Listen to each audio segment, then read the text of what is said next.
Hello, and today I'm going to show you a preview of Planetary Annihilation. Now this is an alpha, a very early alpha, so it's still heavily in development. There might be some bugs and crashes and performance issues while we play, but I want to show you the gist of the game very early on. But this is an alpha, just getting that out clearly. And you're allowed to mock whoever says that the game doesn't look too well in the comments, because the game isn't finished yet. There's still a lot of stuff yet left, but I want to show you the start and how it looks now. So I'm just going to play against some AI, and just to make it more simple, I've yet to play a multiplayer. There's not a lot of people who's playing it yet, since it's a limited alpha release. So this was one of the most successful Kickstarters when they had their Kickstart, and it's been a great pledge after the Kickstarter also. Now I pledged for the beta, but after seeing the development and the live streams, I really wanted to see the game earlier on, so I upgraded to an alpha. Now the game is coming to Steam as an alpha release on June 13 for anyone who wants to try. So first thing first, the map, it's not flat, it's a sphere. It's like any planet, it's round.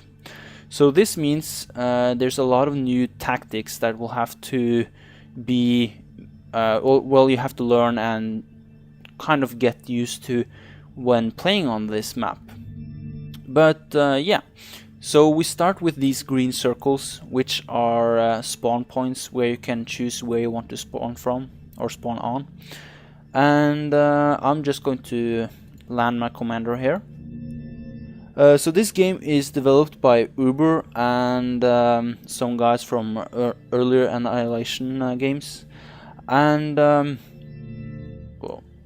yeah, my zoom on my mouse sometimes gets a little crazy, so sorry about that. But yes, this is our commander. He is our starting unit, which we can make these basic buildings from. So it's a good idea to start with like a metal extractor. Now I think these are metal ores, but it really doesn't matter yet. You can place them anywhere, but I think later on the metal extractors will have to be placed on ores to do some extraction. And we also need some energy to be able to build stuff. So the economic system on, in Planetary Annihilation is more flow-based. As you can see here, it's draining while we're building stuff. So it's not that you have a cost, and when you get enough money to buy that unit, the money disappears. But you have an energy reserve, and you have to build or make enough energy so you can build stuff. Now when you go out into the red, like I just did, production doesn't stop but just slows down. So I think that's just really great. It's a much better deal than anything else, because it doesn't stop your production or anything, but you can keep on going and make more power and metal while some other unit is building a big factory or something. So talking about factories, let's start with air factory. These are the least buggy so far, so I'm playing it safe and doing the air, and yeah, it didn't crash. That was lucky. So the air units have been the least buggy so far, but generally it works okay. But the vehicles have had some bugs when they jump to the other side of the earth or disappear inside. So there's a lot of different things. But let's start with a scout, which will help us see new places and give us a better view. And we can also assist with our commander to make the building of our scout a lot faster. So it's really easy to zoom in and out, and you can just send your scouts around. Now scouting a globe is a little more difficult than usually scouting a flat map, but So you have to do a little more tactics and think a little bit more about where you go. But we are just going to send him on Rome if that works. I'm not sure if that feature is in the game. But let's build some fabrication aircrafts. And our commander is still helping us build the aircraft since he's waiting for the factory to make a new plane since I asked him last time. So our resources are drawn at a certain rate. As I said earlier, you can see it's being drawn slowly down as we produce, and the more units that are using power and metal, the faster your resources drain. So you have to balance your income and outcome, and I think this is really great because you don't have to sit and wait and save for something, but you can do a lot of stuff in the meanwhile while you're building this huge thing. It will take longer probably to build it, but seeing that you don't have to save, you can start the production earlier. So these air fabrication units can build an advanced air factory, which is a lot bigger than a small one. And in the advanced air factory you get an advanced fabricator, which can make the advanced stuff. Now it might be that they do some changes on how stuff are being made, like right now. But I think the general idea that you build up, but they don't upgrade. So you can't upgrade a tower, but you have to build the advanced tower. There's also storage units. As you can see now, I run out of electricity, so this isn't going faster than I'm producing electricity. So we should produce some more power. So let's just start some energy.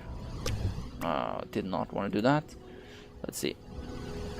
Let's just produce some more energy factories, and that will increase the rate that we can build this. Now if I move one of them away, you can see that my minus isn't that big, and if I move one more, we are just about in minus. So this gives you some management of how fast things are being built. Now removing from this will maybe give our commander more priority in his building of power units, which he stopped. So yes, there is still some bugs. The commander can be, or any unit can be trapped in the building they are building. I have had that problem a couple of times, but it's not that big of a deal. It's beta, no, it's alpha, it's very early on. It's very important to remember, it's really early on. Now you have these unit cost, like how much metal and power they're using, but there's not on everything. Not everything here shows what they're producing and how much they're using, but it will probably be more, or it will be more filled out as time goes on. So now that we have more power, we can send more units over to our factory, and you see it's speeding up the production. So we can send all our planes over there, but we can also send our commander. So even though he can't make something this advanced, he can help build it. So now we're draining a lot of power, but the factory is almost done. Oh, now it is done. So let's make a couple fighter jets. They are quite nice. So seeing that this is a globe, defense and attack has been will be a lot different, I think, because if this was a flat map, we could probably just draw a wall straight over here and defend this position, and the map would probably like end over here in the corner.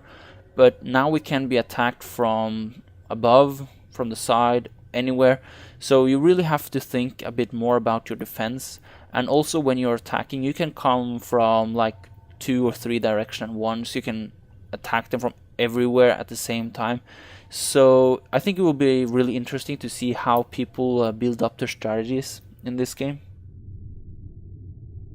So yeah, one of the great things in this game is that you can pile up, like when you're building a lot of stuff, you can just go around and build a lot of things.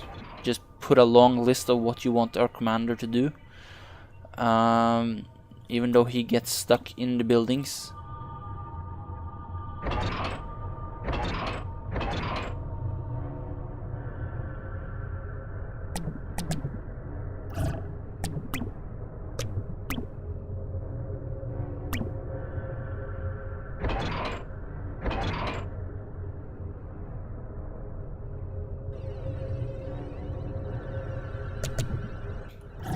If they're following him, there they are. Should help him. Let's see. Yeah, the graphics of the game, it's a little like cartoonish, I think you can call it, but I think it's really great. It makes it easy to distinguish landscape from units and crafts, and I think games have been going really far off to the direction of looking real life, but now I think this is really great because it looks awesome. It's a really great looking game, and it's not even close. They're saying that there's still a lot left for them to animate and do on the rendering. So seeing that this is an alpha, it's not optimal, but I'm running at what I could set as the highest resolutions and graphics, and it runs pretty smoothly. I haven't noticed anything specific about having a high resolution or high graphics on it, but they're optimizing is what you do in the end, so it will be optimized more in the end for lower end computers, and my computer is more like mid end. Oh, sorry, mouse going crazy. So yeah, this is very early on in development, just want to say it, but it is a game I really want, and I can't wait to see the final product. I think it's going to be really great, and I can't wait to start playing against people.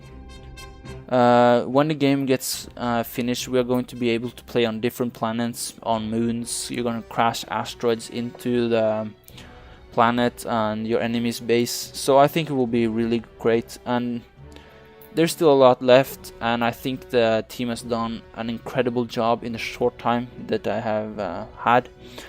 So I think that's about all I have to say for now, but I'm going to do some updates when new updates and new features come to the game. I will make some short updates on that, and also do some gameplay when that possibility comes around.